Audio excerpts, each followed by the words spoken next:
bisa lihat semua ya. Aman.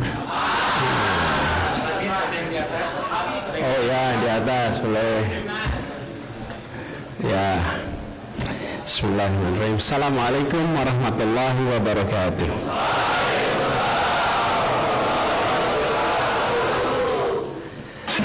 Alhamdulillahirabbil alamin. Wassalatu wassalamu ala sayyidina Muhammadin wa ala alihi wa ashabihi ajmain. Rabbi shrah li sadri wa yassir li amri wahlul 'uqdatam min lisani yafqahu qawli. Raditu billahi rabba wa bil islami dina wa bil muhammadin nabiyya wa rasula. Rabbi zidni ilman warzuqni fahma. Amin. Amma ba'du.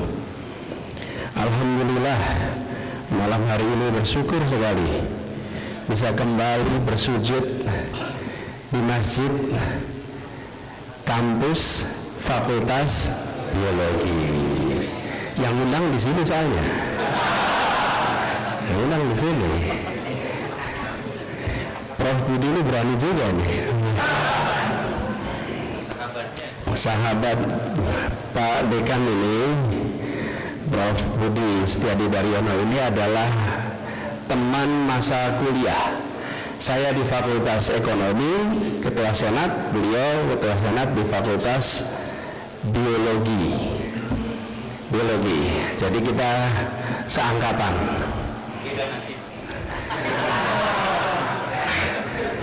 Beliau awet muda masih sekarang. Cuman memang sudah mengalami perkembangan kelebaran. Alhamdulillah bisa balik dan bersyukur bisa malam hari ini sama-sama kita mencoba mengambil hikmah. Dan teman-teman ini kalau lihat wajahnya sebagian bukan wajah biologi ini Pak. Betul nggak nih? Betul. Ayo, yang luar biologi acungkan tangan coba.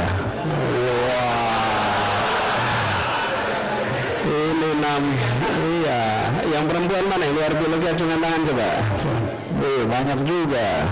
Ini namanya muhajirin, ya. Ini ansornya biologi ini di sini. Jadi alhamdulillah malam ini kita bersama-sama ingin mengambil hikmah dari puasa Ramadan. Tadi sudah sama-sama tarawih. Pak Imam tarawihnya cepat betul tadi. Saya masih dalam perjalanan, misalnya Allahu Akbar, masih Isya. Masih Isya, ternyata sampai sini udah tarawih kita. Jadi mas bu saya di belakang sana. Mana Pak Imam ini tadi? Oh Pak Imam, Mas Hamim memang ya, waduh.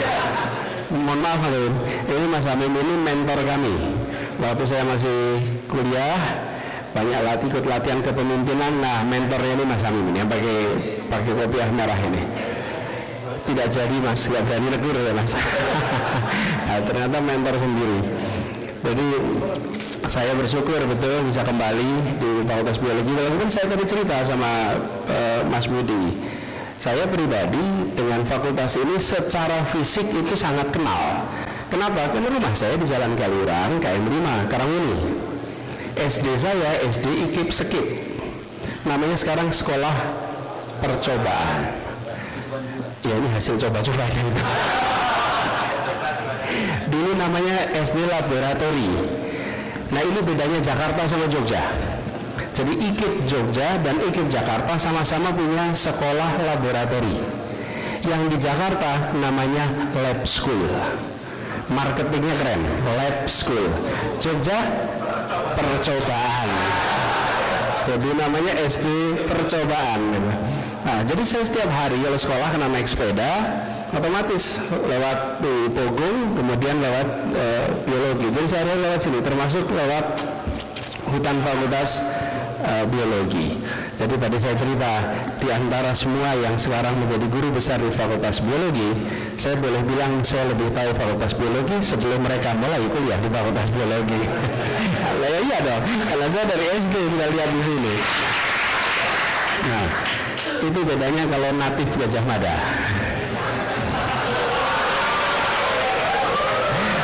Ya. Kuliah di sini betul saya kuliah di sini. Saya tahu UGM sebelum kuliah di sini. Ya. ada yang tahu UGM walaupun kuliahnya ya di sini juga. Udah, jangan nanti jauhan, nanti rame gitu ya. Jadi potongan TikTok 10 detik jadi masalah gitu. Jadi saya senang juga betul kembali dan menyaksikan teman-teman dari ada di kelas dari fakultas, berbagai fakultas. Sama kami juga ketika dulu kuliah sama seperti ini. Ketika ada yang datang dari Jakarta, ada bicara, kami itu ya keliling cari masjid mana yang mengundang pembicara mana. Cuman konsekuensinya tidak, lebih untungnya waktu itu di masjid kampus hampir selalu mengundang dari mana-mana. Tidak ada screening, tidak ada larangan untuk mengundang siapapun. Jadi siapapun bisa diundang bicara. Dan saya persis seperti teman-teman keliling mendatangi berbagai masjid, walaupun ujungnya ya masjidnya itu aja. Yang biasa mengundang itu Mardiyah, gelanggang, masih ada gelanggangnya sekarang tapi tidak dipakai lagi untuk tarawih. Kalau dulu tarawihnya masih gelanggang. Kemudian sama Masjid Sudirman itu di Kolombo, itu dulu salah satu pusat basis kegiatan-kegiatan keagamaan ketika bulan suci Ramadan. Nah, hari ini saya dapat tugas untuk memberikan hikmah, dan walaupun ini tarawih hikmah, tapi kita buat diskusi saja ya. Setuju nggak? Artinya saya sampaikan beberapa, habis itu nanti silahkan kalau ada yang punya pertanyaan sekaligus menyampaikan hikmah juga, kita sama-sama bahas sehingga kita belajarnya sama-sama di sini. Karena kita semua tahu inilah hasil kampus. Kampus itu ya tempat kita belajar bersama-sama. Belajar bersama-sama itulah kampus. Baik dosen maupun mahasiswa, kita belajar bersama-sama. Jadi saya sebelum mulai saya ingin sampaikan sekali lagi terima kasih Prof. Budi dan seluruh dekanat serta teman-teman mahasiswa di JMMB,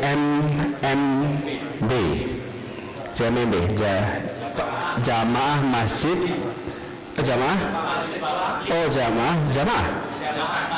kalau jamaah pasti muslim bukan ya? Bukan. Jamaah mahasiswa muslim biologi yang sudah mengundang sehingga kita bisa sama-sama silaturahmi di sini. Sebentar lagi kita akan memperingati Nuzulul Quran. Hafal semua. Apa ayat-ayat pertama yang diturunkan? Oh iya, langsung saya. Fakultas mana mas? Ya, Iqra bismi rabbikal ladzi khalaq, khalaqal insana min 'alaq, Iqra wa rabbukal akram, alladzi 'allamal bil qalam, 'allamal insana ma lam ya'lam. Hafal kita semua.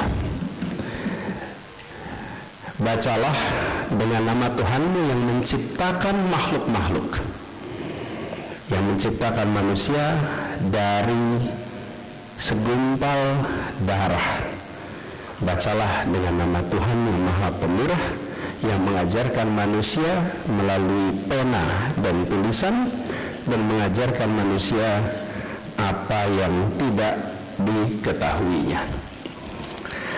Tapi kita semua bisa membaca sebetulnya pesan ini, perintah pertama ini, bagian dari refleksi. Sering dikatakan, kenapa perintah pertamanya bukan sholat? Kenapa perintah pertamanya bukan puasa, bukan zakat, tapi perintah pertamanya justru baca.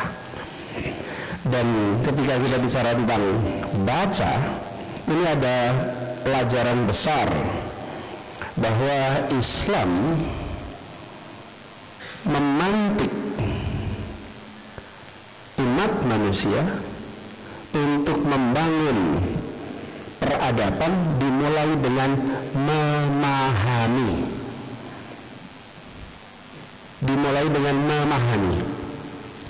Jadi seakan ini pesan bahwa manusia diminta untuk menjadi khalifah, dapat tugas menjadi khalifah, tapi pesan itu diawali dengan melihatlah, membacalah dengan jernih. Memang puasa menahan diri, tapi Iqra itu melatih kita menata cara pandang. Iqra ini melatih kita supaya hidup dijalani tidak tergesa, tidak dinilai hanya permukaan, dan tidak dibiarkan dikendalikan oleh kebisingan. Karena itulah maka malam hari ini saya sama-sama ingin mengajak kita semua, jangan persempit terjemahan Iqra itu menjadi membaca huruf. Ya, kita memang punya problem minat baca. Indonesia punya masalah minat baca. Kalau di kampus ini rasanya tidak. Di sini rasanya punya minat baca. Tapi di luar sana ada problem dengan minat baca. Betul tidak, teman-teman? Dan yang lebih bahaya lagi, lebih parah lagi, kita punya problem daya baca. Minat baca tinggi, daya baca rendah. Apa contohnya? Baca WA. Minat baca tinggi, tapi daya baca rendah.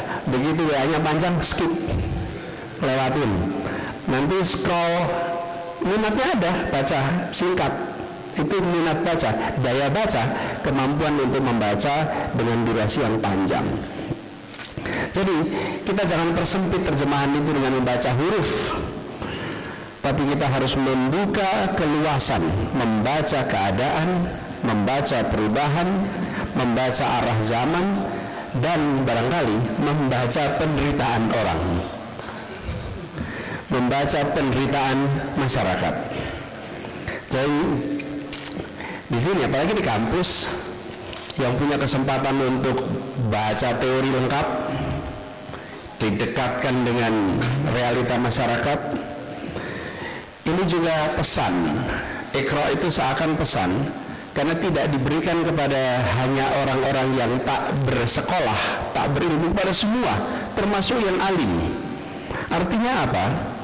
Artinya pesan kepada semua, terus menerus mau baca, terus menerus mau belajar, jadilah pembelajar. Dan kalau kita saksikan sekarang ini, sering kerusakan itu, permasalahan itu muncul, lahir ketika berhenti belajar, ketika merasa paling tahu. Cirinya apa? Tidak bisa diberitahu. Ini pada senyum-senyum. Nah, ketika sudah merasa paling tahu, tidak mau baca lagi, tidak mendengar lagi. Di situ kita menyaksikan banyak sekali problem ini muncul. Apalagi hari ini kita tidak kekurangan informasi. Yang kurang itu justru kejernihan mendapatkan informasi.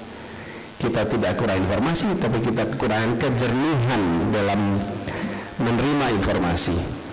Kita menerima begitu banyak kabar, tapi sedikit yang menimbang dengan tenang sebelum bicara, sebelum memutuskan, apalagi menyebarkan.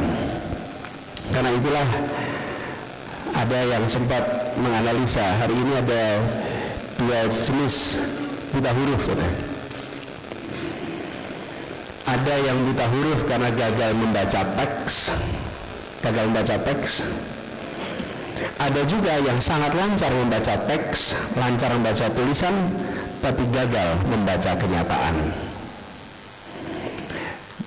Akibatnya gagal membuat kebijakan.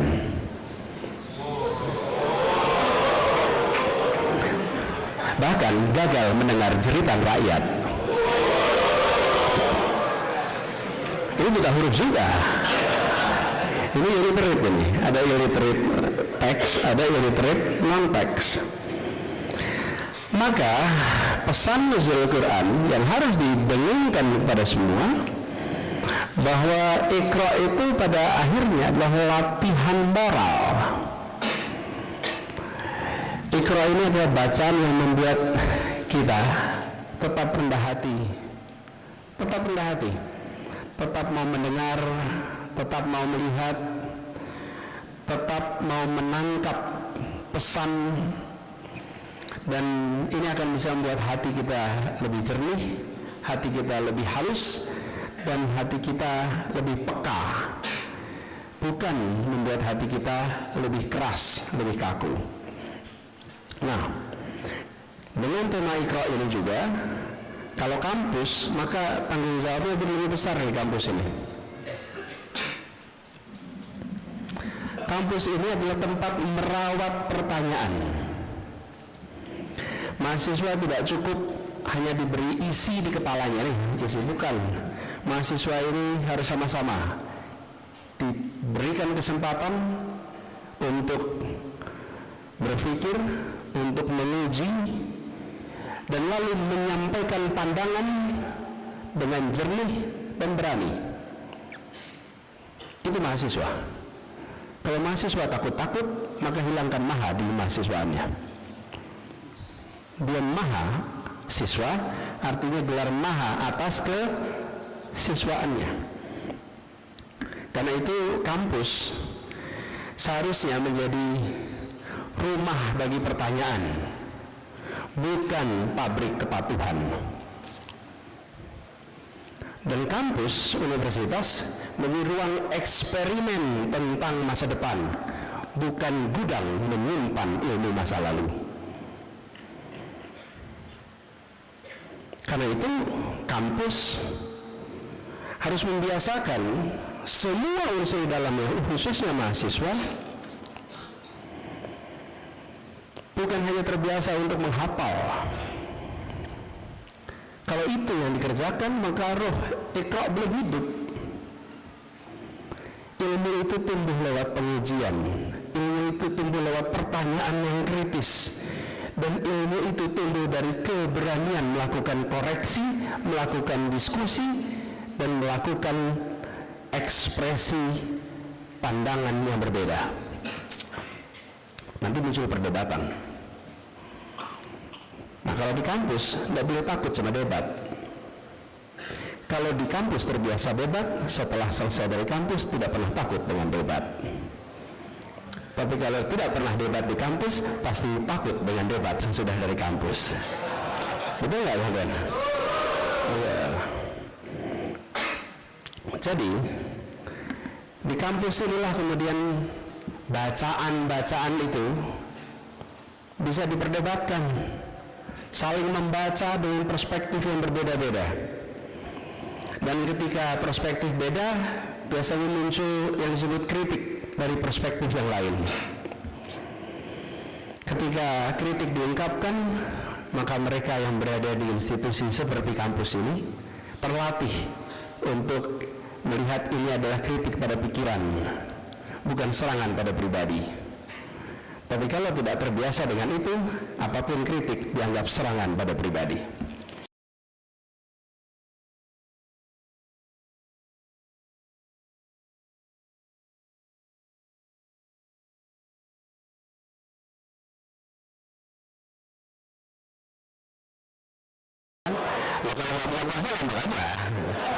Kan Anda belum mampu karena belum terbiasa punya kuasa, kan? Ya, iya. Kalau udah terbiasa, proses hukum aja itu, proses hukum. Nah, itulah sebabnya dilatih dari awal. Dan saya yakin, walaupun di berbagai kampus seringkali ada pembatasan-pembatasan, akhir-akhir ini rasanya bukan di UGM. Kalau UGM sudah ada batasan-batasan, betul nggak, teman-teman? Terutama di biologi. Yang pasti di biologi, dia masih dapat bahan dong bapak-bapaknya ini.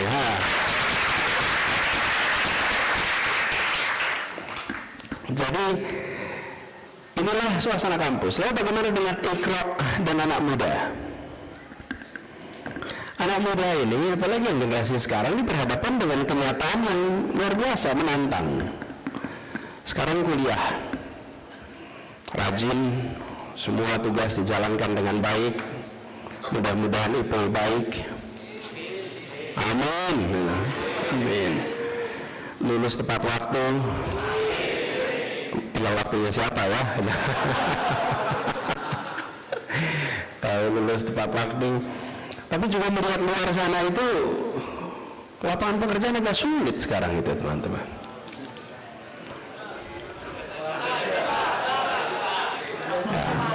Ya, kita doakan Anda dan saya bisa berkompetisi nanti. Ada 19 juta lapangan pekerjaan. Kita tentu amankan itu, betul nggak teman-teman? Iya, amin. Masa nggak kebayang 19 juta lapangan kerja? 16, apalagi bila 20 juta lapangan pekerjaan. Nah, tapi juga, teman-teman, Iqra ini bagi anak-anak muda sebenarnya kesempatan. Kenapa? Suasana sekarang suasana penuh ketidakpastian. Dan bagi anak muda yang dibutuhkan itu bukan ceramah-ceramah yang menyalahkan anak muda. Karena saya sering dengar anak muda katanya sekarang kurang fokus, kurang tahan banting, kurang serius. Apa?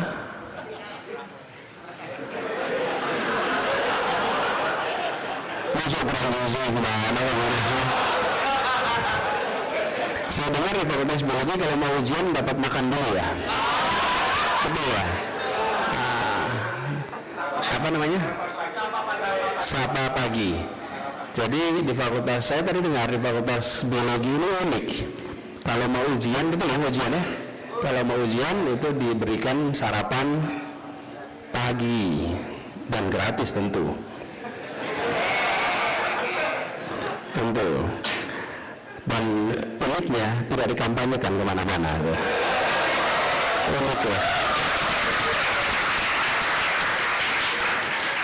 Cukup dilaksanakan dan dicatat pahalanya, ya. Amin.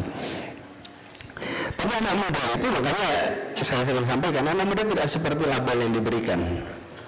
Saya malah sering ketemu, dan lebih banyak saya ketemu dengan anak muda yang tangguh, yang ulet, yang penuh dengan semangat, walaupun punya ketidakpastian atas apa yang nanti akan dihadapi di masa depan.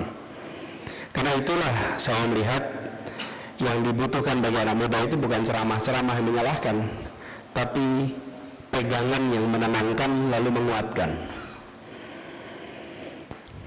Dan itu artinya bagi teman-teman muda, lihatlah keluar sana, gunakan nih Iqra nih, baca nih apa tren-tren yang sedang terjadi, apa pribadi-pribadi, siapa pribadi-pribadi yang bisa membagikan pandangan, wawasan, sehingga bisa mengantisipasi perubahan zaman. Dan saya berharap juga anak-anak muda itu untuk terus menjaga kekritisannya. Anak muda yang memiliki daya kritis, yang memiliki kemampuan untuk berpikir kritis, bukan anak muda yang punya dosa sosial. Jadi kalau kritis, jangan merasa, wah saya telah memberikan masalah, bukan. Justru anak muda yang kritis itu sering membawa kebaruan. Apa sih kekuatan anak muda itu dibandingkan generasi yang tua? By the way, tua muda itu definisinya apa ya? Umur. Jadi berapa disebut muda itu?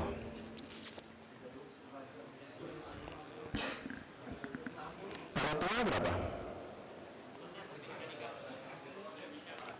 Teman-teman, tua muda itu sulit sekali definisikan. Saya mau tanya lagi, panjang pendek. Ayo, disebut pendek bila berapa? Disebut panjang berapa? Nggak tahu. Kecil besar, bisa nggak? Nggak bisa. Ini tuh konsep abstrak yang kita pahami tapi kita tidak bisa rumuskan definisinya. Betul nggak teman-teman? Kecuali bukan tidak bisa, setiap orang punya definisi berbeda. Jadi panjang pendek itu jauh dekat.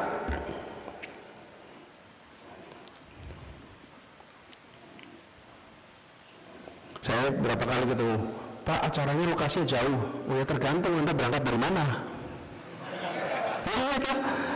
Jadi jauh dekat itu tergantung Anda berangkat dari mana. Sama muda dan tua. Karena itu saya sering menggunakan definisi sederhana. Bila yang dibahas adalah masa lalu, maka dia tua. Bila yang dibahas adalah masa depan, maka dia muda.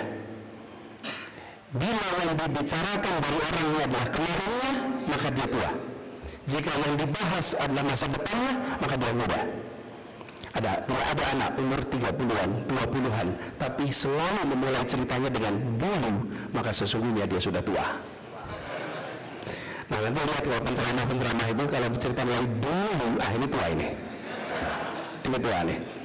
Tapi kalau besok, maka dia masih muda. Jadi teman-teman, anak muda itu melihatnya ke depan. Dan inilah keunikan anak muda. Anak muda itu membawa kebaruan. Kebaruan sudut pandang, kebaruan cara melihat, kebaruan pertanyaan. Itu kebaruan, jaga kebaruan itu. Kalau anak muda tidak lagi membawa kebaruan, maka dia tidak lagi muda. Bawa kebaruan, dan untuk bisa baru teman-teman, itu memerlukan perspektif yang lain. Saya pernah ngalamin di Jakarta. Saya tidak tahu teman-teman mungkin ingat apa tidak. Dulu di Jakarta itu ada jembatan, ada jalan yang ada zebra cross itu. Zebra cross itu untuk penyeberangan kan? Zebra cross. Anak muda itu mengubah tempat penyeberangan itu jadi catwalk. Ingat nggak tuh? Cipawan Fashion Week. Itu kan matanya beda kan? Orang tua melihat ini sebagai tempat penyeberangan, anak muda memandangnya sebagai catwalk. Tempat itu contoh sesuatu yang lama yang sudah ada di situ dari dulu. Ketika anak muda datang, dia datang dengan kebaruan. Mahasiswa Gajah Mada harus selalu membawa kebaruan dan harus selalu mampu memunculkan perspektif baru untuk rakyat Indonesia. Harus, karena di sini berkumpul seluruh Indonesia. Betul nggak teman-teman? Ya, berapa waktu ini yang digoncang-gancingkan dengan sebuah isu yang mungkin merepotkan bagi yang ada di sini semua. Betul nggak teman-teman? Ya. Saya bilang kemarin, untung kemarin ada Tio tuh. Paling tidak ada perspektif lain dari Gajah Mada. Bahwa setuju itu dengan yang dikatakan, tapi paling tidak ada perspektif baru. Nah, jadi teman-teman sekalian, bagi anak-anak muda, kebaruan ini baca dengan perspektif baru, munculkan perspektif baru. Dan kalau kita lihat lebih jauh, ini di situasi di mana kita punya PR sosial ekonomi agak serius. Ketimpangan yang kita hadapi hari ini luar biasa. Yang bisa masuk SD, SMP, SMA beda sekali probabilitasnya. Siapa dilahirkan sekolah di mana sampai jenjang apa, betul nggak teman-teman? Mudah-mudahan Gajah Mada tetap menjadi tempat yang bisa memfasilitasi semua dalam artian sesungguhnya. Saya bersyukur ketika menyaksikan anak-anak dari wilayah-wilayah yang secara geografis jauh dari pusat perekonomian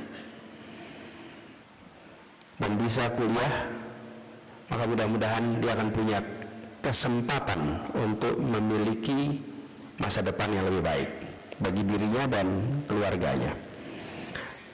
Nah, hari ini ketimpangan itu jadi PR.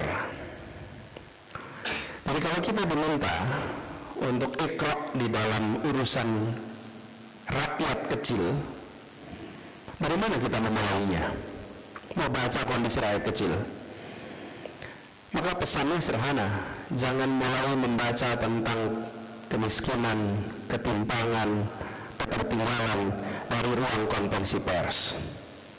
Membaca ketimpangan mulai dari ruang dapur rumah tangga, dari dapur keluarga, dari antrian berobat, dari kecemasan orang tua saat menunggu kabar apakah anaknya bisa melanjutkan sekolah apa tidak. Jadi baca tentang kondisi masyarakat itu tidak boleh dari podium-podium yang jauh dari rakyat, tapi dari meja makan rumah tangga di seluruh Indonesia.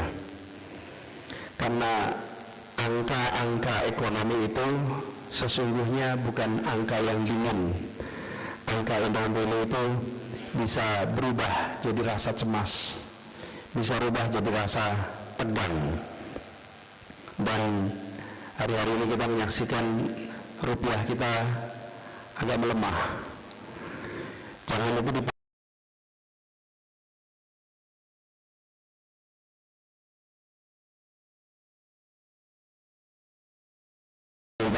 Iqra. Jangan kita membayangkan sebatas teks tulisan, bagaimana kita menangkap fenomena, melihat apa konsekuensi di balik setiap yang kita baca. Karena itulah Iqra mengajarkan kita untuk membaca bukan hanya bagaimana kebijakan itu dibuat kalau urusannya kenegaraan, tapi bagaimana konsekuensi kebijakan itu terhadap yang paling lemah.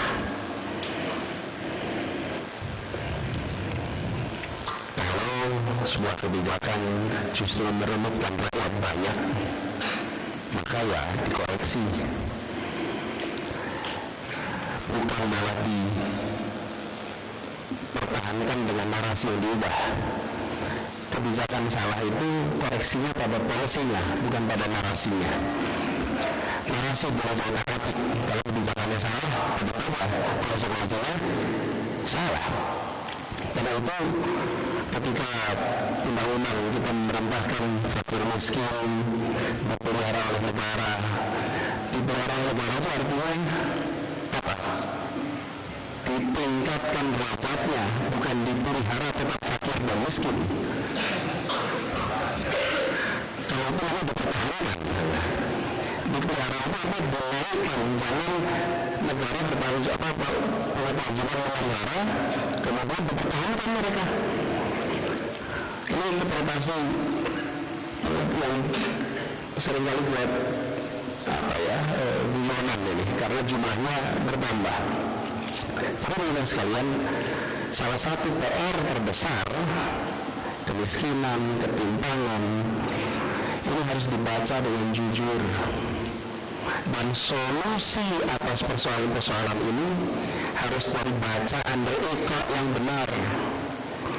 Bukan begini teman-teman, saya suka dengan kebijakan ini, laksanakan apapun kebutuhannya. Jangan, harus dibalik. Apa yang jadi kebutuhan, baca itu. Kenapa ada survei, kenapa ada pakar, kenapa itu untuk mendapatkan bacaan yang sesungguhnya dari masyarakat.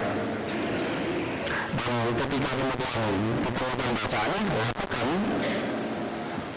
rumusan langkah dengan benar. Jadi kalau saya teruskan di sini Iqra dan koreksi pada negara, boleh nggak negara dikoreksi? Boleh nggak?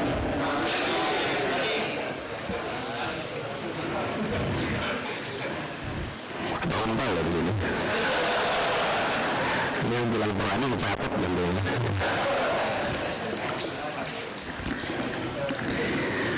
Apa yang terjadi kalau sebuah negara itu kehilangan rohnya Iqra? Negara akan sibuk bicara sebelum memahami. Ini contoh. Negara akan cepat beraksi tanpa mengerti akar masalah. Namun ketika rakyat mengeluh problem A, B, C, D, Iqra itu meminta kepada pemimpin untuk membaca keluhan rakyat, bukan sibuk merapikan slogan.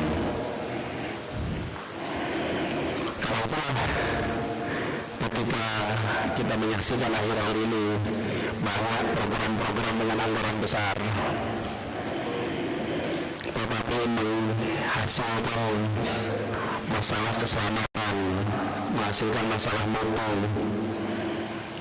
Kalau kita pakai perspektif Iqra yang benar, maka dilakukan koreksi yang sesungguhnya, bukan sekedar narasinya yang diganti.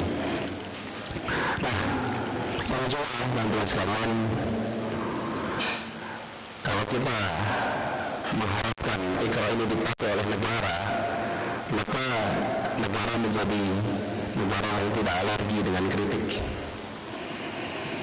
Hanya akhir-akhir ini kita menyaksikan media-media banyak yang mengurangi porsi kritik, bahkan cenderung diam,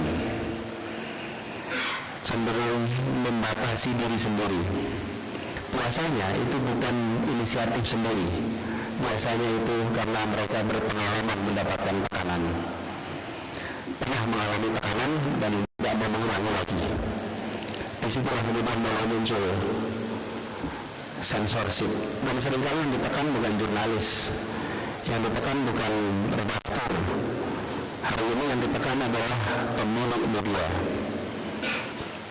yang ditekan pemilik media, bukan yang jurnalis, karena itulah lebih rumit pengelolaannya.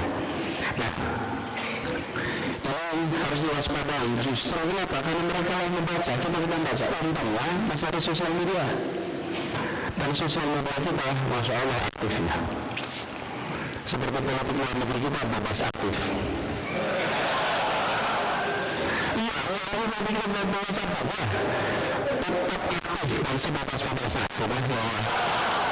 Iya. Sampai dengan hari ini kita belum mendengar apapun yang diungkapkan tentang peristiwa besar yang terjadi di Iran. Kita belum dengar. Ya, kita tunggu.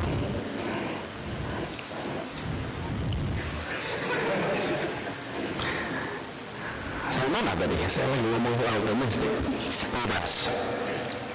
Jadi kita siap untuk menerima kritik, negara membuka diri dan negara membaca. Dan kalau ada kerjakan sama-sama sekalian, maka muncul yang tadi saya katakan debat di dalam public policy, dalam penyusunan kebijakan. Perdebatan itu baik, tapi melelahkan. Kenapa? Karena bagi yang megang kewenangan, debat itu artinya setiap ada kritik harus diberikan penjelasannya. Betul kan? Semakin ada penjelasan, maka semakin mencerdaskan bagi seluruh audiens. Coba bayangkan kalau di nomor ini, satu orang berbicara, satu orang mengkritik, dijawab, dijelaskan, semua yang ada merasa tercerdaskan. Dan bagi pengusul kebijakan, pandanglah kritik itu sebagai sarana untuk meyakinkan publik. Karena itu kalau ada kritik, itu sesungguhnya kesempatan untuk meyakinkan. Malah kalau sepi kritik, itu sulit untuk punya alasan meyakinkan. Karena itu kalau sepi, nanti muncul problem, nggak terbuka, atau suram. Buruk masalahnya. Kenapa? Karena tidak pernah ada antisipasi, tidak pernah ada dialog. Itulah sebabnya kenapa di dalam percakapan publik bacaan itu, ikra itu harus diadu. Nah, kita berharap tradisi itu muncul kembali. Saya cerita ini tanda-tanda tua ini. Soalnya tadi malam saya barusan kumpul dengan teman-teman aktivis UGM yang tinggal di Jakarta. Lalu kita kumpul ada mayoritas aktivis pers mahasiswa, lalu ada aktivis non-pers, kumpul buka bersama.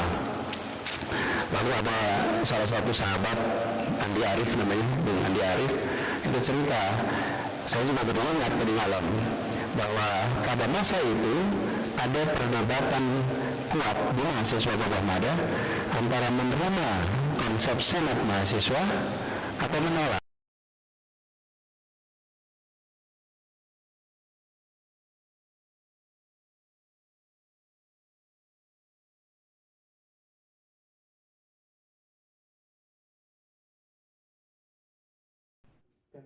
baru. Kita berdebat, berbeda pendapat. Lalu di kampus di Gelanggang, yang saya berdebatkan tadi malam, dibuat debat dan dihadiri ratusan mahasiswa yang pro dan yang kon. Dan setiap kali yang saya bicara disorakin yang dukung dan bingung yang berbeda. Sebaliknya ketika lawan namanya Edi waktu itu di Fakultas Filsafat, benar ramai. Di ruang itu kita berdebat, di ruang itu kita berbeda pandangan, di ruang itu keras perdebatannya. Yang mendukung juga melengkapkan dukungan yang terbuka. Tapi setelah selesai berdebat, kita salaman dan tetap bersahabat, tetap berteman. Itu tradisi itu, teman-teman. Membuat siapa yang paling mendengar, yang paling mendapat manfaat kita semua, termasuk yang ditanya. Dan ini yang saya rasakan harus dikembalikan dalam kehidupan kita. Karena itu artinya kita memberikan hak kepada semua untuk membaca. Tadi saya sebut Iqra. Nah, di bagian akhir ini sebelum nanti kita ngobrol dan dialog, saya ini di Fakultas Biologi ini. Fakultas saya Ekonomi. Jadi saya masuk ke fakultas yang salah hari ini. Ada yang ekonomi nggak di sini? Alhamdulillah. 2 ya, lumayan. Ya, jadi nggak sendirian saya. Kalau kita perhatikan sekarang ini, kita berada di masjid namanya aja Al-Hayat. Ini salah satu bagian penting adalah membaca ayat, membaca alam. Dan kalau kita bicara ilmu hayat, kita sekarang menyaksikan bagaimana alam kita mengalami kerusakan yang luar biasa, dahsyat betul. Tadi kenapa saya tanya ekonomi dan saya batas ekonomi? Karena di ekonomi itu akar katanya oikos nomos. Di sini akar katanya oikos logos. Ekologi dan ekonomi. Oikos nomos, oikos logos, akar katanya sama, tapi nggak akur. Yang ekonomi merusak ekologis, betul nggak? Yang ekologis menghambat ekonomi. Ini akur nih. Selama beberapa abad ini akur. Baru 3-4 dekade ini ada usaha serius untuk mempersatukan dua ini supaya ekonomi dan ekologi mau berjalan seiring. Karena musuhan lama sekali nih. Mungkin gedung fakultasnya harus dijajarkan ini, Mas. Antara ekonomi dan biologi, tapi ekologi. Nah, kita menyadari ini sebagai amanah yang harus kita sama-sama jaga untuk anak cucu kita. Baca kondisinya. Hujan yang terjadi hari-hari ini di beberapa tahun belakangan ini tidak bisa lagi ditemukan polanya. Tidak bisa lagi ditemukan polanya. Di saat musim panas hujan lebat sampai banjir, di saat musim hujan kering kerontang yang amat panjang. Betul nggak teman-teman? Di daerah yang sedang amat dingin muncul panas, di daerah yang biasanya gurun Sahara muncul hujan. Mekah sampai banjir itu kan sulit menjelaskannya, teman-teman. Dan itu terjadi lebih sering akhir-akhir ini. Karena itulah saya melihat mudah-mudahan di kampus ini, khususnya Fakultas Biologi, masjid dan laboratorium tidak dijauhkan jaraknya. Ekonomi dan ekologi didekatkan interaksinya. Masjid menjaga adab, laboratorium menajamkan akal, menajamkan cara kita berpikir. Dan kalau keduanya bisa bertemu dengan baik, insya Allah akan menghasilkan kebaikan bagi semuanya. Pada akhirnya, bacaan kita semua harus berujung pada keberpihakan. Buat apa kita membaca kalau tidak berpihak? Saya tanya, kampus itu boleh tidak netral? Apa kampus harus netral? Yakin? Kampus harus objektif, tapi kampus tidak harus netral. Objektif dan netral itu beda. Beda, kita harus menjaga objektivitas setelah kampus, tapi nggak boleh netral. Kalau ada penyimpangan, masa kampus mau netral? Kalau di situ ada penindasan, masa kampus mau netral? Kalau di situ ada hal-hal yang melenceng dari norma, apa kampus mau netral? Netral itu tidak wajib, tapi objektif itu wajib. Dan objektif itu yang bisa lakukan berapa? Membaca, mendengar, menyaksikan dengan jeli. Betul nggak teman-teman? Tidak bisa objektif itu dikerjakan tanpa ikra. Karena itulah tahap berikutnya sesudah objektif, ikra ini harus diiringi dengan keberanian untuk mengungkapkan, keberanian untuk membahas, keberanian untuk mempertukarkan bacaan masing-masing. Jadi kalau boleh kita manfaatkan Ramadan ini, di bulan Ramadan ini kita bisa minimal memohon dua hal kepada Allah Subhanahu wa taala. Satu, jernihkan ikra kita dalam membaca kenyataan yang ada di masyarakat kita. Yang kedua, luruskan hati ketika mengambil sikap menghadapi keadaan yang tidak seharusnya. Jadi bukan hanya memohon untuk jernih, tapi memohon untuk punya keberanian. Dan dilanjutkan dengan lindungi di dalam mengusahakan perubahan. Karena itulah pada malam hari ini saya mengajak dari diri saya sendiri semuanya, mari kita kembali kepada ruh ikra. Bukan saja membaca teks, bukan saja membaca kitab, tapi mengambil hikmah, membaca dengan jernih, berpikir dengan jujur, lalu akhlak dikedepankan dalam hadir untuk sesama. Insyaallah di situ kemudian agama menjadi hidup bagi semuanya. Jadi saudara sekalian yang saya hormati, ini kesempatan bagi kita semua. Mari kita luaskan perspektif itu. Dan di negeri kita yang hari ini PR-nya banyak sekali. Indonesia ini stok masalahnya cukup. Kita nggak pernah kekurangan stok masalah, nggak kurang. Stok masalah kita cukup. Tapi jangan kita pesimis. Sesulit-sulitnya kita yang kita hadapi hari ini, ada generasi sebelumnya yang jauh lebih sulit. Dan kalau generasi sebelumnya sudah bisa mengantarkan kita ke sini, insya Allah kita bisa mengantarkan untuk generasi depan yang lebih baik. Karena itu jangan kabur. Ya, teruslah berjuang di sini. Nah, sudah silakan dari semua teman-teman mahasiswa saya hormati, silahkan kalau mau ada yang mengungkapkan pandangan, pikiran, pertanyaan, ya boleh nanti saya titip mikrofon. Saya ini bingung cara memilihnya gimana nih Pak Dekan. Yang perempuan gimana caranya nih?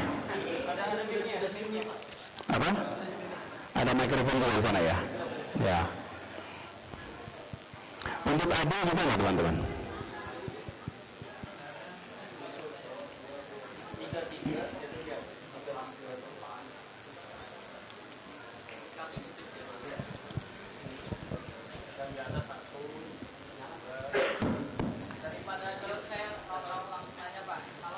Sebentar.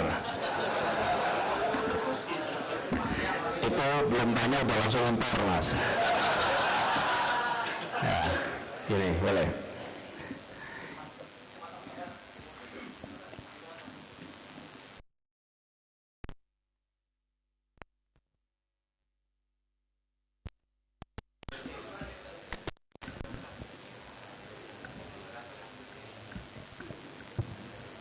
Acungkan tangan coba mas, ini angkanya ya, diurutkan yang nomor ini dapat 1, 2, 3, 4, 5, 6, 7, 8, 9, 10. 11 ini 11 mas. Loh, saya nulis angka 11, saya minta anda ngitung, dapat nih nomor 11, random jadinya. Anda percaya random kan? Nah,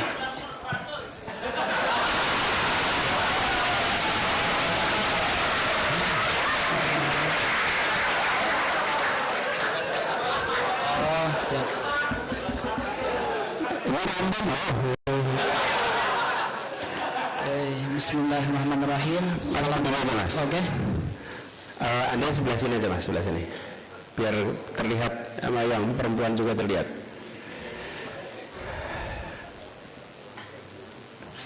Di belakang situ, nah gitu. Assalamualaikum, salam kenal Abah. Nama saya Muhammad Rizky Nugraha Age dari Garut. Sebelum bertanya saya ingin menyampaikan pesan.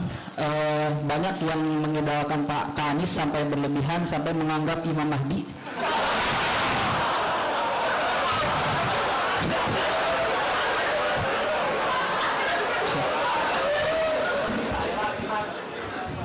Tolong berikan public address yang jelas Bapak bahwa Bapak juga masih manusia, butuh bantuan kita, bahwa jangan hanya mengidolakan Bapak tapi juga ikut bergerak, berkembang untuk melakukan perubahan. Jangan jangan terlalu berlebihan ya guys mengidolakan Pak Anies, karena mungkin Pak Anies juga perlu kritik nantinya. Untuk pertanyaannya, ini baru pengantar nih. Langsung. Ya.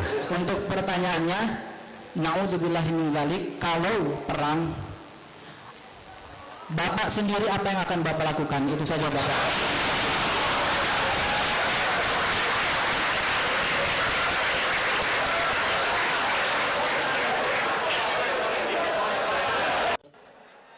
Perang di mana? Perang di sana. Ya, World War.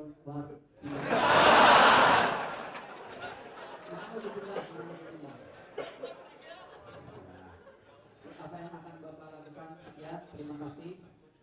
Nama saya Rizky, Bapak.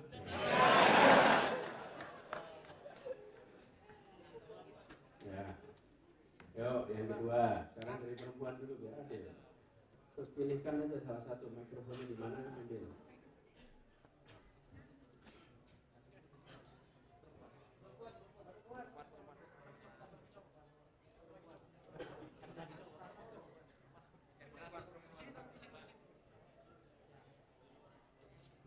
Perempuan dulu, ya.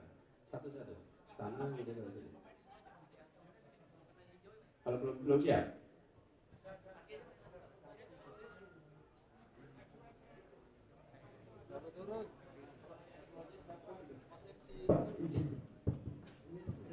Ada catat dari belakang aja. Izin saya disuruh duluan ya, tapi saya pikir Yang nyuruh siapa? Assalamualaikum warahmatullahi wabarakatuh. Kasih kesempatan ya. Nama saya Aditya Eko dari Magister Kecerdasan Artificial MIPA UGM. Sebelumnya saya mau bertanya, ini Pak, menyampaikan sedikit refleksi pribadi sambil bertanya. Ya. Latar belakang saya sebenarnya policy science dari universitas di Jepang dengan fokus pada kebijakan publik dan pembangunan regional. Ketika memilih jurusan tersebut, saya memiliki idealisme untuk suatu hari bisa berkontribusi sebagai perancang kebijakan atau mengambil keputusan. Namun setelah kembali dan mengamati sistem pemerintahan Indonesia, saya kembali pada tahun 2020 awal, waktu COVID, saya melihat bahwa banyak posisi pengambil kebijakan strategis justru tidak selalu diisi oleh mereka yang memiliki latar belakang kebijakan publik atau pelatihan teknokratis yang mendalam. Sementara itu, banyak lulusan kebijakan publik atau policy studies justru berada di belakang layar menjadi peneliti, akademisi, atau bahkan berpindah bidang. Seperti saya yang tadinya di kebijakan publik, pindah ke artificial intelligence. Karena saya melihat tidak ada peluang untuk saya masuk ke sistem, masuk ke pemerintahan. Kemudian, jika dibandingkan dengan beberapa negara seperti Jepang, sistem birokrasi mereka cenderung lebih teknokratis dan berbasis karir, sehingga keahlian kebijakan dapat terakumulasi dan dimanfaatkan secara jangka panjang. Nah, pertanyaan saya adalah bagaimana Bapak melihat posisi dan masa depan kaum teknokrat kebijakan publik di Indonesia? Seperti itu. Siap. Oke, paham.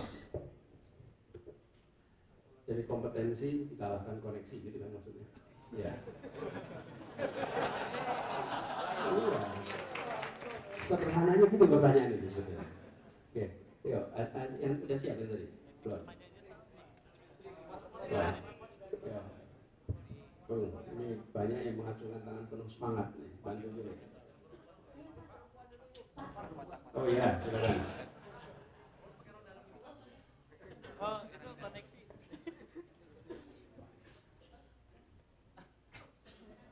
Ya.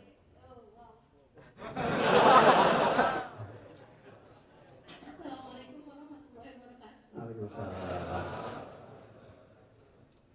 Selamat malam, Pak. Sebelumnya Bapak, saya mau ngasih tahu, mungkin ke Bapak sih, kalau sebenarnya kita nontonnya sama Bapak.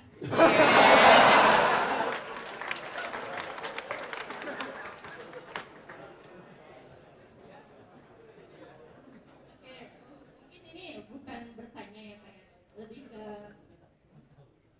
curhat mungkin ya Pak ya.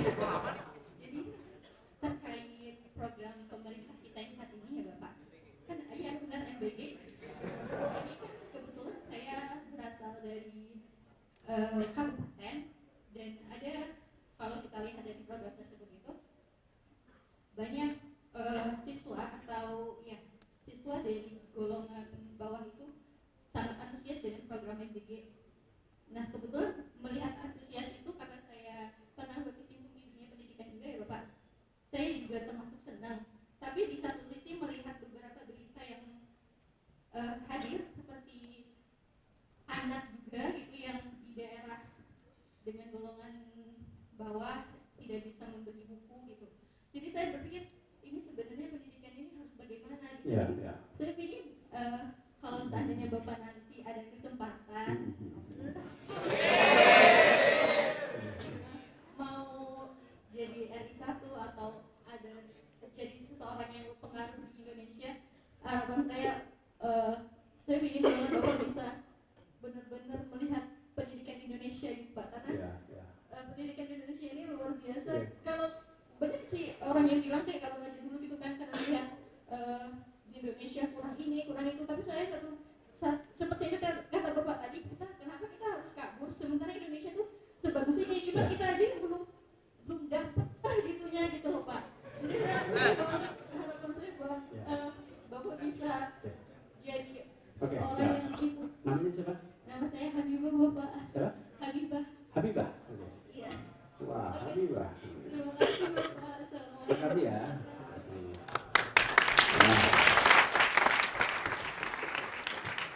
Oke, baik, sudah 3 nih. Ada satu lagi terakhir? Mas Anies. Ini aja nih.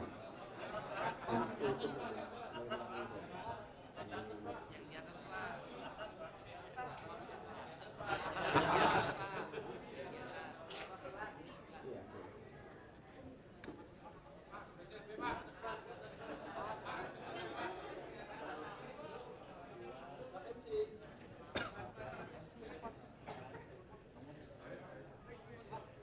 Boleh.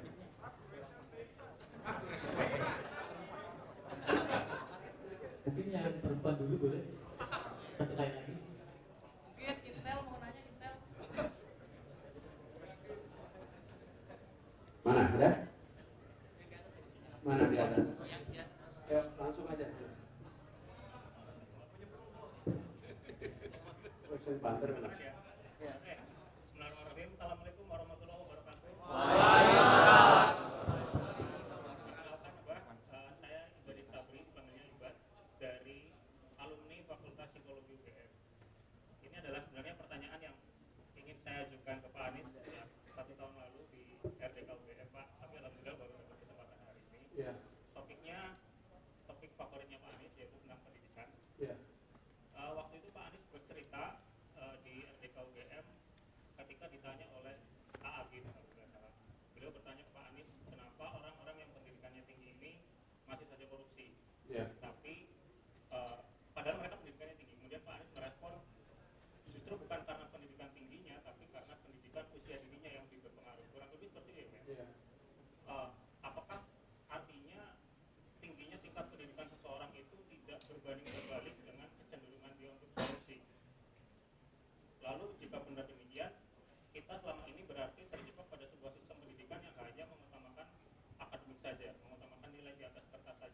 tidak ada regulasi diri, tidak ada kematangan emosi dan lain sebagainya, yang menurut saya itu justru tidak kalah penting begitu. Dan bagaimana cara kita keluar dari siklus ini, Pak? Karena kalau kita tidak keluar dari siklus ini, lagi-lagi kedepannya kita akan mendapati orang-orang dan pemimpin-pemimpin yang culas dan curang sejak dalam pikiran.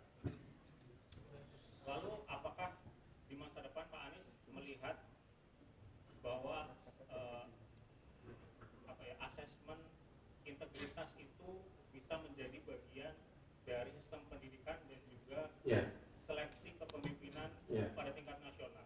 Dan terakhir, doa saya Pak Anies, semoga kita semua masih bisa, semoga Pak Anies sehat selalu dan masih bisa melihat wajah Pak Anies tidak hanya di bilik suara, tapi di kelas-kelas, di auditorium. Terima kasih. Waalaikumsalam warahmatullahi. Terima kasih.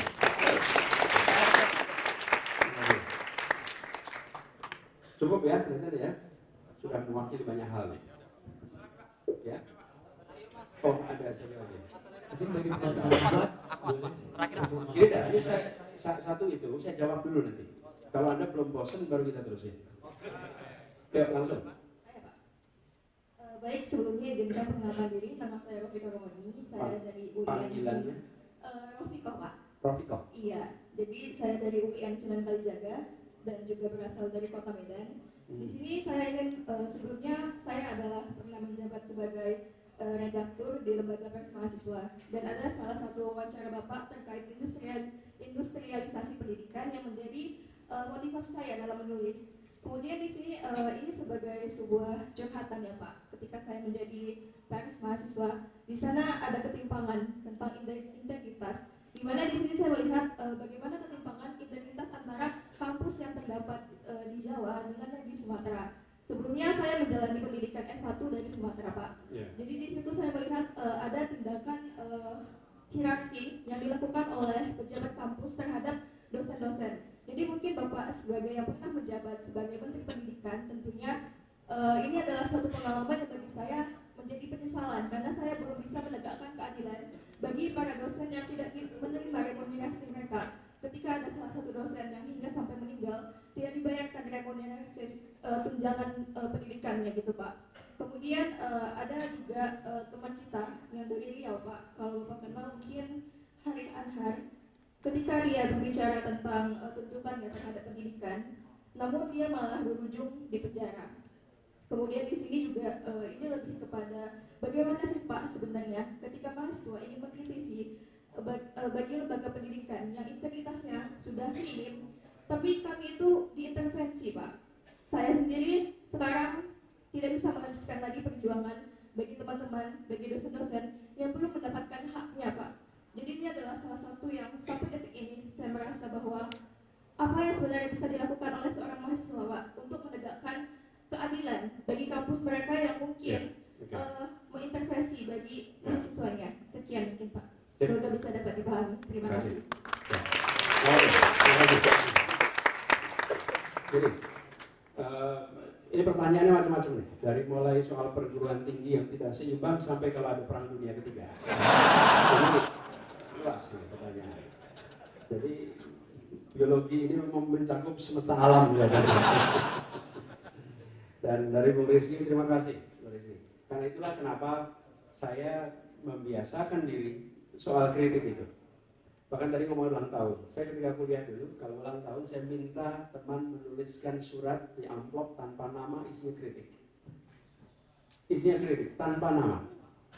Dan ada teman saya almarhum Bimo Skodatmo, itu beliau aktivis mahasiswa, sampai pernah ditahan karena demo di Medan. Beliau itu menuliskan kritik kepada saya berlembar-lembar dan ditandatangani dan ditulis namanya. Ya, jadi saya ingin sampaikan bahwa ya kita harus terbiasa dengan dialog itu, sehingga dingin. Kalau kritik saya nggak kurang stok kritik Mas, di mana-mana itu. Ada yang berdasarkan data, ada yang berdasarkan imajinasi. Nah, yang berdasarkan imajinasi ya nggak usah dijawab gitu. Lebih banyak imajinasi sebetulnya. Tapi begini, Saya warga negara, kalau ada perang, ikut perintah Panglima tertinggi. Ya, kalau ada kondisi perang, kita semua ikut perintah Panglima. Panglima tertinggi harus taat pada beliau sebagai warga negara. Taat. Jadi jangan sampai dalam kondisi perang kita justru ribut sendiri. Jangan. Begitu ada perang, maka ikut perintah Panglima. Dan Indonesia memiliki konsep pertahanan semesta. Itu sudah ada di situ. Lalu yang apa prioritasnya? Bila saya boleh memberikan nasihat atas pemegang kewenangan, nomor satu adalah melindungi setiap tumpah darah Indonesia. Itu nomor satu. Nomor satu itu. Jadi dalam kondisi perang, rasanya Indonesia bukan partisipan di situ. Ini kan yang pada perang yang lainnya. Kita nomor satu, Bang, tanggung jawab kita adalah melindungi setiap tumpah darah Indonesia. Dan kita memiliki kewenangan, memiliki pengaruh di wilayah Asia Tenggara, bahkan kita punya pengaruh di Global South. Maka bisa menggalang kekuatan Asia Tenggara khususnya, menggalang Global South untuk bicara tentang langkah-langkah yang dikerjakan bila terjadi perang di luar sana. Karena hampir pasti kita bukan bagian dari peserta perang itu. Tapi nomor satu, lindungi warga negara. Kenapa kita perlu bicara keluar? Karena kita perlu bicara menegakkan rule of law. Rule of law yang membuat tatanan global, tatanan lokal, tatanan domestik terjaga apabila aturan main diikuti dengan baik. Aturan main itu apa sih? Aturan hukum. Tatanan internasional itu rusak ketika ada orang yang sewenang-wenang. Betul nggak, teman-teman? Sewenang-wenang mengirimkan bom mematikan kepala negara. Betul nggak, teman-teman? Sewenang-wenang mengirim tentara mengambil kepala negara. Itu kedaulatan dilanggar. Kita nggak bisa diam. Kalau kita diam, apa yang terjadi ketika itu nanti muncul di wilayah-wilayah sekitar kita? Tidak bisa. Justru pada saat itu kita akan mengatakan, ya Anda teman saya, tapi yang Anda kerjakan salah. Jangan karena ya teman saya terus diam. Jangan. Kita boleh berteman, tapi kalau teman salah, katakan, we are friends, but you're not doing the right thing. Upholding international law itu penting sekali. Karena kalau itu tidak dihargai, rusak. Rusak tatanan kita. Apa yang kemudian muncul? Ketidakpastian. Ketidakpastian. Apalagi kalau kebijakan dibuat berdasarkan selera.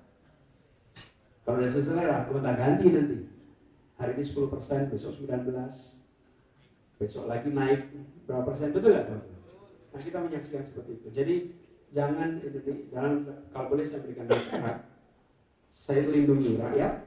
Yang kedua, galang kekuatan ASEAN, kekuatan Global South untuk bicara tegakkan tatanan global yang ada. Gitu ya, Bung Rizky. Terima kasih, Bung Rizky. Lalu Aditya ini cerita, dia AI, kemudian dia berminat pada penyusunan kebijakan, tapi ternyata di tempat kebijakan dia mengambil kebijakan tapi punya kompetensinya. Kita sering nggak menemukan itu? Sering nggak? Kita sering sekali, iya banyak sekali. Kita sering ketemu pemegang kewenangan tidak relevan dengan kewenangannya. Betul nggak, teman-teman? Karena itu kalau saya boleh usul, kalau mau menentukan pemegang kewenangan, 1, kompetensi. 2, integriti. 3, relevansi. 4, rekam jejak. Itu pegang itu. Pegang itu. Kalau ini masuk, nah baru tuh. Faktor berikutnya apa? Pertimbangan politis. Pasti ada, tapi pertimbangan politis jangan mengalahkan ini semua. Loh, politis artinya apa sih? Ideologinya sepemahaman. Afiliasinya sama. Tidak apa-apa. Tapi jangan itu nomor 1. Kalau itu nomor 1, yang lain kalah. Itu yang sering terjadi, bukan? Iya, afiliasi, nggak apa-apa. Tapi nomor 1 tadi apa? Kompetensi. Nomor 2, integritas. Nomor 3, relevansi. Nomor 4, rekam jejak. Baru afiliasi. Nah, kalau ini dikerjakan, maka kita akan dapat orang-orang terbaik yang relevan di bidangnya walaupun memiliki afiliasi politik. Banyak di tempat-tempat itu. Ketika Perdana Menteri ganti, dia ambil orang yang seideologi dengan dia. Tapi begitu dilihat kompetensinya, masuk. Relevansinya, masuk. Rekam jejaknya, masuk. Integritasnya masuk. Masalah nggak? Nggak masalah. Yang problem itu ketika politik mengalahkan itu semua. Apa yang terjadi? Yang terjadi kemudian policy yang dibuat adalah policy yang tidak menyelesaikan masalah. Dan ini masuk nanti yang pada persoalan berikutnya nih. Kita ini banyak inisiatif program baru. Saya selalu pesankan. Dan ini saya kenakan ketika saya bertugas di posisi apapun. Kalau saya dapat tugas baru, maka sebelum mulai bertugas, saya akan ketemu dengan orang-orang yang punya relevansi menanyakan 4 pertanyaan. 1. Apa hal baik yang sudah berjalan yang harus diteruskan? Ini saya tanya nih semua orang relevan. Apa hal baik? Kan saya kan posisi baru nih. Yang kedua, apa hal baik berjalan yang harus dikoreksi? Baik, tapi harus dikoreksi. Yang ketiga, apa hal yang terjadi kemarin yang salah dan harus dihentikan? Harus dihentikan. Keempat, apa hal baru yang dibutuhkan? Nah, kebanyakan masuk kekuasaan nomor 4 aja yang diomongin. Bikin hal baru. Hal yang kemarin selanjutnya tidak jadi fokus. Hal yang harus jadi koreksi tidak jadi fokus. Hal yang harus dihentikan tidak difokus. Bikinnya baru. Efeknya apa? Tumpang tindih pada semua yang tidak ada. Dan itu ongkos yang harus ditanggung oleh rakyat. Karena itu kalau pegang kekuasaan jangan merasa harus selalu membawa yang baru. Lanjutkan yang sudah baik, koreksi yang keliru, hentikan yang salah, baru buat yang baru. Gitu kira-kira.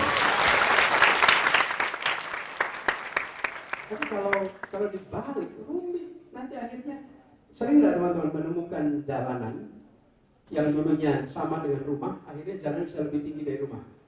Kenapa? Di aspal terus, betul nggak teman-teman? Itu nggak pernah dikoreksi masalahnya, aspal terus, akhirnya jalanan bisa lebih tinggi daripada halaman rumah. Sering kan kita saksikan fenomena itu? Nah, oke. Jadi, saya kembali pada Habibah pertanyaan. Bagaimana dengan program MBG dan lain-lain? Ini program, kalau dilaksanakan baik tidak? Baik. Yang menjadi problem ketika dia mengambil justru anggaran dari untuk pendidikan. Ini adalah program untuk kesehatan masyarakat. Yang dibutuhkan oleh rakyat, pendidikan berkualitas untuk semua. Ditambah sehat, bagus nggak? Bagus. Tapi jangan sampai anaknya sehat fisik, tapi pendidikan berkualitasnya nggak ada. Ada. Karena itulah jangan kemudian program baik ini mengurangi program baik yang lain. Jadi bukan pada itu. Saya pernah bikin program sarapan di Jakarta dan dikerjakan rasanya nggak ramai seperti sekarang. Kenapa? Karena antara dapur dan tempat makan pendek jaraknya. Anda kalau mau menyelesaikan problem-problem seperti ini, pendekkan jarak antara dapur dengan tempat makan. Di rumah saja, yang namanya dapur tempat makan dekat bukan? Itu mengurangi potensi problem di antaranya kan? Tapi kalau dapur dan tempat makan jaraknya jauh, pasti muncul masalah. Dan itu waktu di Jakarta yang dilakukan orang tua biar masak untuk anaknya. Persatuan orang tua murid masak untuk anaknya. Anggarannya 10.000, dia masak nilainya bisa 15.000. Kenapa? Karena masak untuk anaknya. Orang tuanya masaknya giliran. Dan ketika orang tua masak giliran, antara orang tua ternyata terjadi kompetisi. Iya. Anak-anaknya yang ngomong, wah kalau ibunya si Anu masakannya enak, panas yang lain. Berikutnya lebih enak lagi, lebih enak lagi. Yang untung siapa? Anak-anaknya. Ada nggak ibu meracuni anak? Karena itu nggak ada masalah racun. Nggak ada. Ya, monggo kalau mau dipakai. Jadi kalau soal yang seperti ini, saya sampaikan Mbak Habibah, isunya adalah baca kenyataan, lalu mau untuk melakukan perubahan. Dan yang penting lagi bahwa program seperti ini dipakai untuk membuat siswa sehat, bukan penyelenggara sehat. Itu dua hal yang berbeda. Tapi kalau terbalik, anaknya tidak sehat, penyelenggaranya sehat, maka itu namanya kalau bahasa Jawa talang teles. Anda tahu talang teles? Talang kan untuk mengalirkan air, bukan? Talang itu rukunnya tidak boleh menyerap air. Talang itu hanya boleh mengalirkan. Jadi kalau talang menyerap air itu salah. Salah. Jadi kalau ini membuat sehat rakyat, tapi yang sehat penyelenggara, itu salah. Itu seperti talang yang basah. Iba.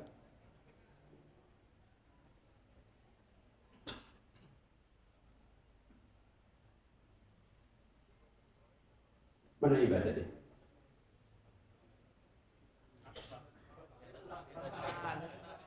Oh, Iba. Terima kasih. Hah? Oh, Iba. Bung Iba. Bung Iba ini tadi tanya tentang apakah pendidikan itu berkorelasi negatif. Berkorelasi itu artinya begini, semakin tinggi pendidikan, maka semakin rendah integritas. Saya belum bisa menemukan korelasi itu, Iba. Apakah ada integritas? Tetapi saya termasuk yang meyakini bahwa yang disebut sebagai akhlak, yang disebut sebagai pendidikan karakter, itu dimulainya di usia dini. Belajar jujur, belajar menghargai milik orang lain, itu dimulainya pada saat usia dini. Karena itulah kenapa saya katakan kalau ada orang tertangkap korupsi, jangan tanya perguruan tingginya di mana, dapat doktornya di mana, tapi tanya TK-nya di mana, pendidikan dininya di mana, karena disitulah kita belajar. Teman-teman mungkin yang ngalamin TK ingat nggak suka bisik-bisik gitu, disampaikan pesan berbisik, pesan berantai itu. Sering nggak merasakan itu? Itu pelajaran apa sih sebetulnya? Jujuran, teman-teman. Dengernya A, sampaikannya A apa enggak? Sering nggak sampai dengarnya A sampainya Z gitu? Sering kan? Siapa yang mengubah tengah jalan? Itu dikoreksi lagi untuk mengatakan bahwa yuk belajar. Nanti yang makan, yang minum. Jadi saya melihat Bung Iba seperti itu. Nah, apakah pendidikan kita harus berintegritas? Ya. Saya pernah ditugasi ngurus Kementerian Pendidikan. Dan ketika itu kami membuat program namanya ada ujian nasional waktu itu. Anda udah nggak, masih ada ujian nasional? Waktu dulu ujian nasional itu masih berbasis kertas. Kalau sekarang komputer kan? Kalau dulu pakai kertas, itu contek menyonteknya luar biasa. Jadi saya membuat ukuran baru, UN itu hasilnya dua, satu skor akademik, satunya lagi skor integritas. Anda datang skor integritas per apa? Per sekolah, skor akademik per anak. Setiap sekolah dapat skornya. Yang jujur nanti dipasangin tulisan di sekolahnya sebagai sekolah berintegritas. Mungkin ada pengalaman Anda yang punya sekolah SMA, ada tulisannya sekolah berintegritas. Artinya jujur. Gimana cara mengukurnya? Gampang. Dalam satu kelas, kertas soal itu dilihat jawabannya per kelas. Apakah menjawabnya sama, salahnya sama, benarnya sama, di nomor yang sama satu kelas. Berapa persen yang sama? Dan kita akan terkejut bisa 40% sama, 60% sama. Sama benarnya, sama salahnya di nomor yang sama. Itu kan artinya jamaah, bukan? Nah, kok bisa benarnya sama, salahnya sama? Dulu nggak pernah ditakar itu. Jadi apa yang terjadi? Persentase yang curang diukur, satu kurang yang curang itu angka integritas. Kalau yang curang 60%, integritasnya 40%. Kalau yang curang 5%, integritasnya 95%. Dan begitu dilakukan, diumumkan per sekolah tingkat kejujuran, shock. Kepala daerah itu kaget, panggil kepala dinasnya, kok bisa begini? Lah kata bapak nilainya suruh tinggi. Lah apa yang suruh tinggi? Ya dikerahkan semua untuk meninggikan nilai. Dan apa yang terjadi? Rusak. Anak-anak itu diajari caranya nyontek. Mengerikan tidak teman-teman? Ini adalah namanya reproduksi potensi koruptor masa depan. Dikerjakan secara sistemik oleh institusi pendidikan. Harus dihentikan. Dijalankan program itu 2015, 2016 tobatan nasuha di mana-mana. Menjelang ujian kami nggak mau lagi. Kenapa? Karena akan ketahuan. Dulu nggak tahu kalau itu akan tahu. Setelah ketahuan 2016 jujur. Kenapa? Malu dengan angka itu.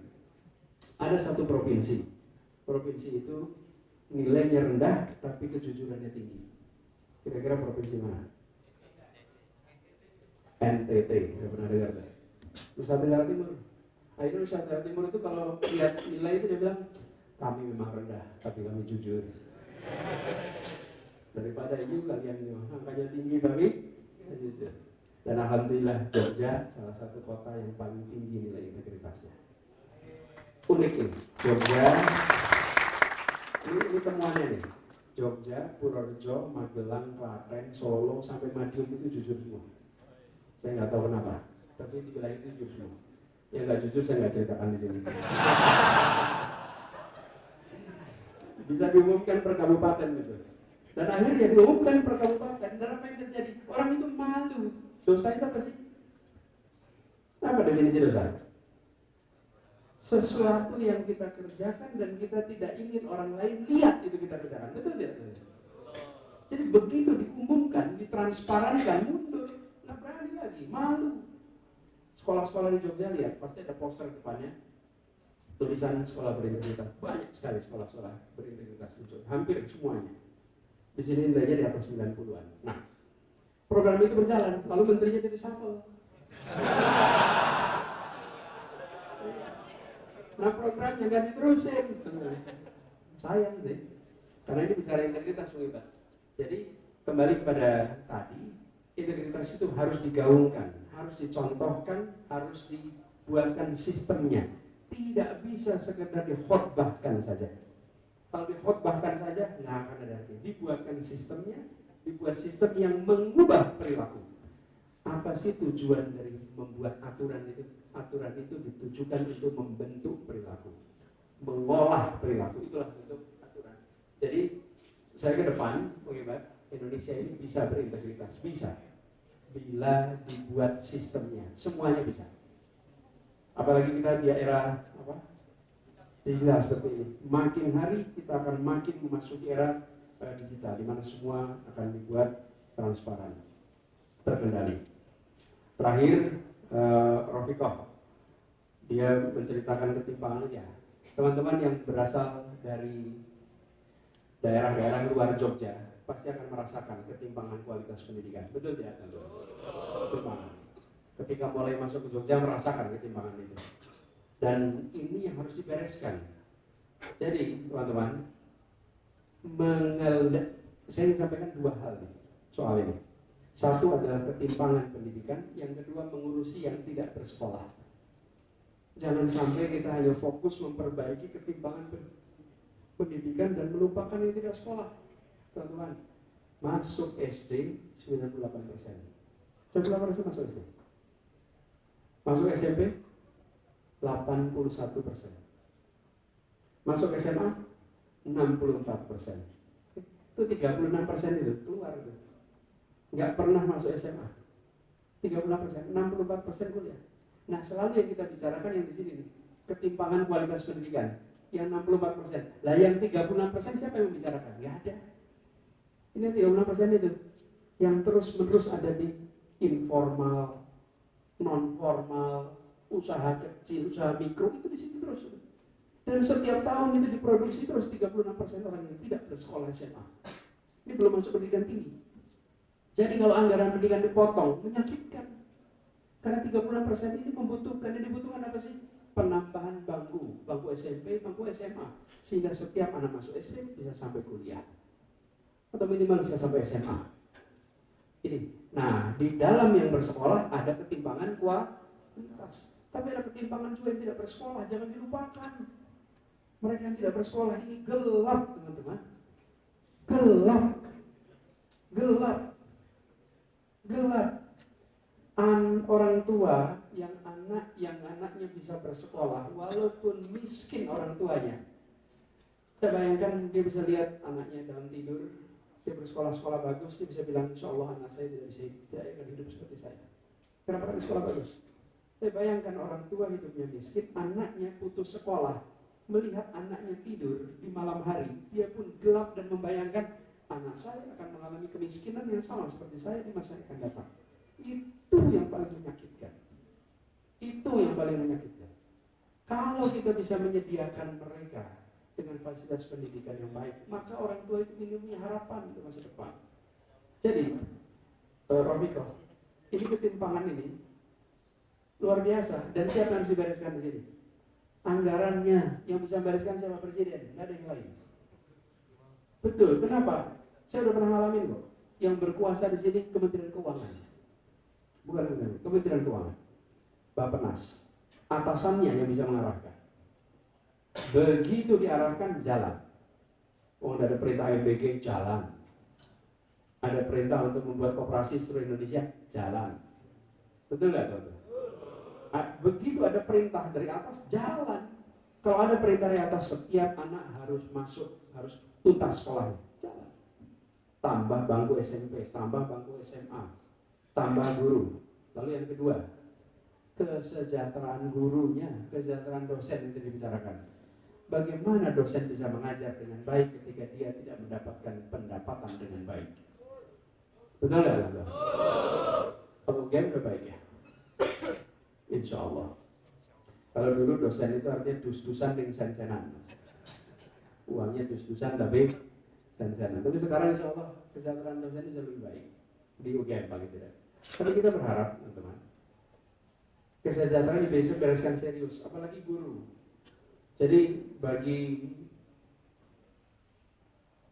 negara yang ingin masa depan lebih baik, paling gampang lihat apakah pendidikan investasi dikerjakan dengan benar atau tidak. Kalau dengan benar, maka insya Allah baik. Alam, mineral, gas, minyak, itu bisa membuat kaya. Tapi pendidikan yang mempertahankan kekayaan.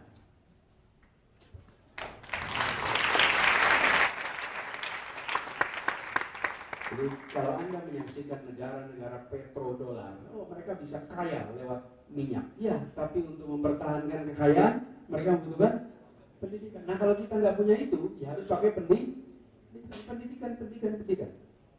Nah, ini yang harus dilakukan. Lalu bagaimana dengan kritik dimatikan? Jangan berhenti mengkritik, walaupun kritik diusahakan untuk dimatikan. Jangan berhenti mengkritik, jangan berhenti mengeluarkan pendapat. Jadi, Rafiko, walaupun Anda menyaksikan ruang kritik itu dibatasi, jangan berhenti, jangan mengalah, jangan kemudian merasa wah ini saya udah diam saja, jangan. Justru harus terus-menerus mengungkapkan pandangannya. Kenapa? Pada waktunya akan ada momentum di mana kritik itu akan berdampak. Di Gajah Mada mengkritik pemerintah otoriter Orde Baru terus-menerus dari tahun 80-an, 90-an terus. Kritik itu jalan terus, tapi tidak tahu kapan itu akan muncul momentum. Akhirnya muncul momentum tahun 97, 98 berhenti.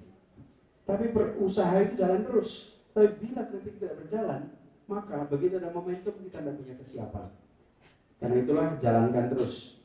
Jadi saudara-saudara sekalian, ini pesan untuk kita semua, walaupun negeri kita punya banyak masalah dan harus dibereskan. Menurut saya salah satu masalah paling besar adalah soal integritas. Kalau integritas tidak ditegakkan, maka yang internasional tidak mau masuk, yang dalam negeri akan keluar.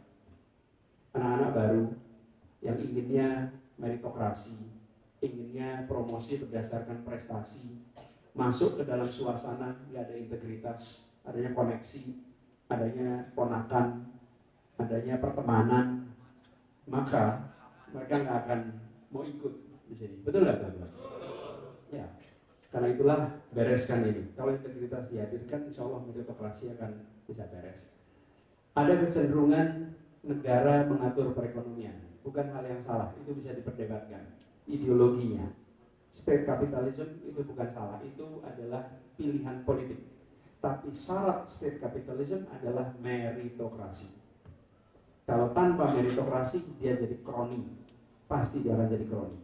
State capitalism tanpa meritokrasi sama dengan kronisme.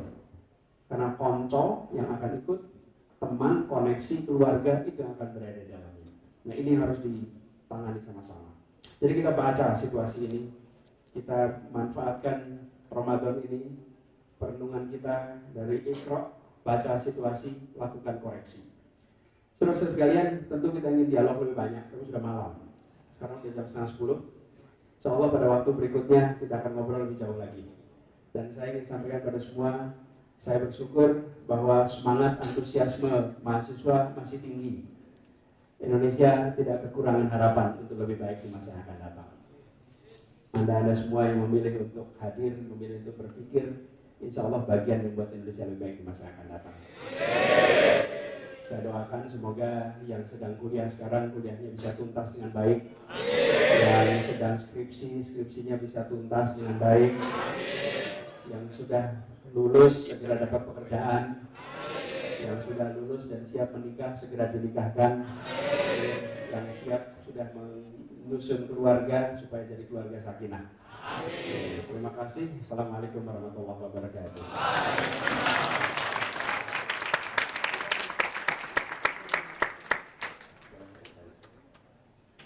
Ini buat yang tadi tanya, ada buku di buat Anda.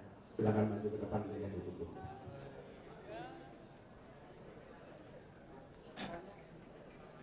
Mungkin tadi yang mengajukan pertanyaan boleh maju dekat ke depan.